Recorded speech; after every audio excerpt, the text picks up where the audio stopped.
കോഴിക്കോട് പ്രായപൂർത്തിയാകാത്ത ആൺകുട്ടിയെ പ്രകൃതി വിരുദ്ധ പീഡനത്തിനിരയാക്കിയ കേസിൽ പ്രതിക്ക് ശിക്ഷ 77 വർഷം തടവനുഭവിക്കുകയും പിഴ നൽകുകയും വേണം.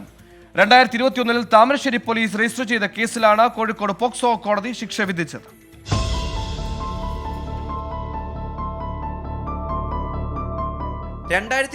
മുതൽ 2019 വരെയാണ് പ്രായപൂർത്തിയാകാത്ത ആൺകുട്ടിയെ പ്രതി പ്രകൃതി വിരുദ്ധ പീഡനത്തിന് ഇരയാക്കിയത്.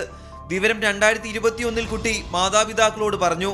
തുടർന്ന് താമരശ്ശേരി പോലീസ് കേസ് രജിസ്റ്റർ ചെയ്ത് നടത്തിയ അന്വേഷണത്തിലാണ് കക്കാട് സ്വദേശി ഷമീദ് പിടിയിലാകുന്നത്. 2016 മുതൽ 2019 വരെ പ്രായപൂർത്തിയാവാത്ത ആൺകുട്ടിയെ ലൈംഗികമായി പീഡിപ്പിച്ച പ്രതിയെ കോഴിക്കോട് അതിവേഗ ഫാസ്റ്റ് ട്രാക്ക് പോക്സോ കോടതി ജഡ്ജി രാജീവ് ജയരാജ് 77 വർഷം കഠിന തടവിനും 3,70,000 രൂപ പിഴയ്ക്കുമാണ് ശിക്ഷ വിധിച്ചിട്ടുള്ളത്. 77 വർഷം തടവും 3,50,000 രൂപ പിഴയുമാണ് ശിക്ഷ.